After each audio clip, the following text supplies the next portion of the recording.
Where does the time go? It's been such a long time. So I thought I'd better do number 2 in the series. John Peel, very influential, pioneering DJ, used to work for the BBC, no longer with us, massively influential, great supporter of the underdog and, let's say, the less commercial, less popularist music genres out there. This is a guy who was bubbling with enthusiasm and just couldn't wait to tell you about his latest finds. Which brings me to this particular video. I hesitate slightly because it's a song that John Peel didn't really like. It really, it really wasn't his thing, and there was a bit of tension when he played this. So it's a bit of a strange choice, but it was one I loved, and I don't really have John Peel to thank when I say I love this particular song. Or both songs, because it's a 7-inch single I'm going to be talking about. It's one which comes directly from the USA. It's a post-punk song. The band produced, I think it was a 4-piece band. They only produced one 7-inch single as far as I'm aware, and they were called The Production Club. And this is the single. As you can see, there's not an awful lot of information on the front. And for that matter, there's not a great deal of information on the back, apart from the fact that it was made in 1982, or so it says here. And there's a few credits, but that's about it really. It was a bit of a mysterious release when it actually arrived. And for many, many years, it was a mysterious track, a mysterious 7-inch single. Not a great deal of information on it, as I say. And when you actually look at the 7-inch single itself, it arrives in a plastic sleeve. When you remove the item from the plastic sleeve, you can see it's one of those loose sort of book-like sleeves here. Inside there's nothing at all. The actual 7-inch is dinked. On the A side, as you can see, is Excitement, just over 3 minutes, and on the other side you can see we have a track called Night, which is slightly shorter, again just over 3 minutes. So, as you can see, I've placed the 7-inch back in its original sleeve. You can see it's all shiny there. So what is the actual story behind The Production Club? And how come John Peel was not particularly enamoured with it? I mean, he's playing it on the show. How come he doesn't like the thing? So the reason this was played at all was not because of John Peel. It was because of another gentleman, a man called Bob George. Now, Bob George was still fairly young in those days. This is 1983, 17th of May, 1983 is when Bob George visited John Peel's studio to play this song. Now Bob comes from Youngstown in Ohio, a broadcaster and a journalist at the time. He's moved on, and I'll mention that his new job in a second, which hopefully might be of interest to you. But when he was talking to John Peel, he'd been talking to Peel for a little while. He'd been associated with him for couple of years at least, and basically the proposal was for George to introduce to the John Peel listeners a range of new music which George would discover and bring to the studio from all around the world. And on this particular day, the 17th of May 1983, he'd just been to New York, and he brought back some music from New York. To begin with, he started his little stints because, you know, John Peel would have his show, and then there'd be a slot, and then he would introduce Bob George, and then there'd be a bit of chat, and then the music would start to be played, as you can imagine. So the slot began with a band called The Young and the Useless, and he played a track from an EP called Real Men Don't Floss, and this particular track was called Funky Music. So John Peel loved this particular one. It was a little bit out there, slightly avant-garde, indie rock, slightly chaotic, right down John Peel's alley. And then there was more chat, and then this song was played. John Peel had never heard it until this point, apparently, so the music was played, and John Peel didn't like it at all. He wasn't particularly enamoured by it, which was a shame, because I loved it. I still love it. And I actually bought one, as you can see, I bought this one. In fact, this one cost me about £30, and it came directly from the USA. Last time I looked on Discogs, there was one available for around 23. I think that's again from the US, $30 converted to pounds be about, at the moment, about 23.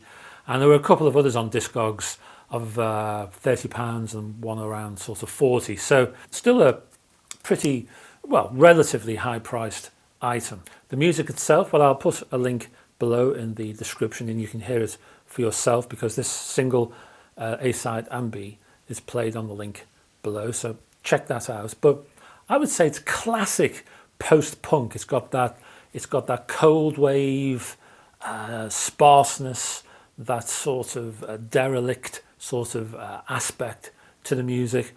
It was part of the reason I got into The Cure. It was in that sort of, when they were doing that sort of Faith era music, again, quite sort of dark.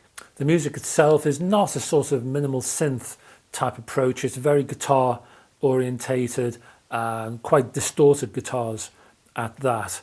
But the atmosphere has that brilliantly dark wave, cold wave, which I loved and still love, and John Peel didn't. And that's a shame.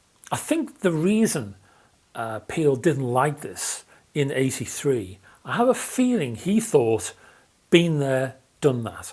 And I think he thought, and I'm slightly guessing here because I couldn't read his mind. He wasn't saying an awful lot, but from what I can gather, I think he thought these were sort of Me Too artists.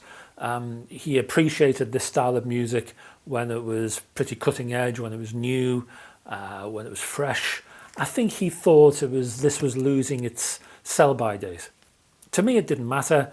It sounded great and it stayed in my head, and I grabbed a copy. So I love the actual record itself. And as I say, if you check out the link below, you can listen to it too and make your own mind up and let me know what you think, what you feel. If you might hate it too, I don't know. More recently, Bob George has become the co-founder and director of the Archive of Contemporary Music. Archive spelt with a capital A, capital R, capital C, and then the rest in lowercase. You might want to check that out on the internet. It's an intriguing place. It's a place of research, but it's also a music library, and it's also an archive. And it's an intriguing centre in itself. It must have around 1 million recordings in its own archive, maybe 2 million documents, photographs, press kits, and it ranges from, the archive itself ranges from 1950 to present day. And there's a whole host of musical types and genres from a whole range of cultures, and it's a fascinating centre in itself. So it's a place I wholly approve of, and I'm all for preserving music and keeping it alive and keeping it accessible. So well done, Bob. And what I'll do, I'll put a link to Bob George's archive below as well. As for the production club themselves and this air of mystery that surrounded them for many, many years, because people didn't really know who they were, who was in the band. Some said it was a 4-piece. Some people said it was really just a duo with a couple of guys who were just like, floated in and out the band as necessary. But later on, we found out that the core of the production club was a chap called Wally Gagel. Now, whether it's Wally Gagel or Gargle or Gaggle, I don't know. And I apologise to Wally if he ever gets to see this or hear about it. I'm not quite sure how to pronounce your name, Wally, but I'm going to call it Wally Gagel for now. So Wally he's still around. He is a multi-instrumentalist, very talented guy, a producer, a mixer, an engineer, and he's worked with a whole host of people. Big names, small names, up-and-coming guys, but big names too. Everyone from the Rolling Stones to New Order, PJ Harvey, lots of well-known names. He's in and around. He's a very busy guy. And again, I'll put some links to Wally and you can see the work he's done. He's an award-winning guy. He comes from Boston, I think, and he's a relevant and talented chap. So I find it intriguing that on the 17th of May, 1983, from that one record, which wasn't particularly well liked by John Peel, out of that came, well, at least a couple of intriguing and long-lasting careers. And before I go, I'd just like to mention a few things, because I've neglected all these links, which I should be telling you about on every video, so I'll do it now.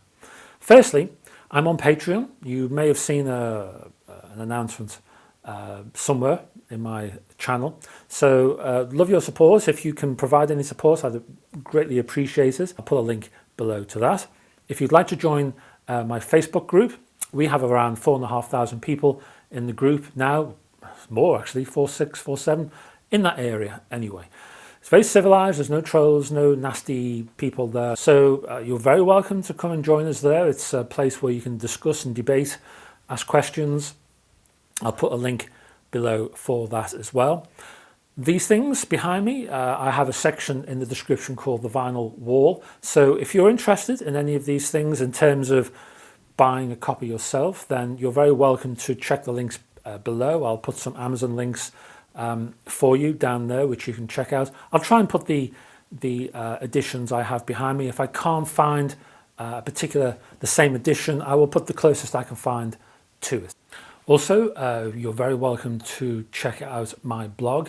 There's 5 years worth of content on there, variety of news, features, reviews of hi-fi, all kinds of music, different formats. So I'll put a link to my blog down there too.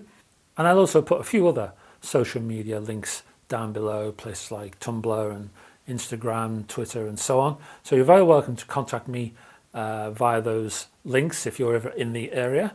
And if I have missed anything and there's any other things I should be talking about and I will tell myself off about later on, then I will stick those in the description too. Until then, you're very welcome to comment. I'd love to know if you've actually bought a copy of this particular single by the Production Club.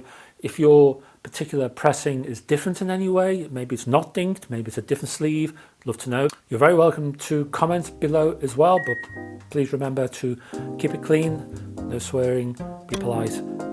This is the family channel, and I'd love to see you in the next video. So I hope you join me then. Until then,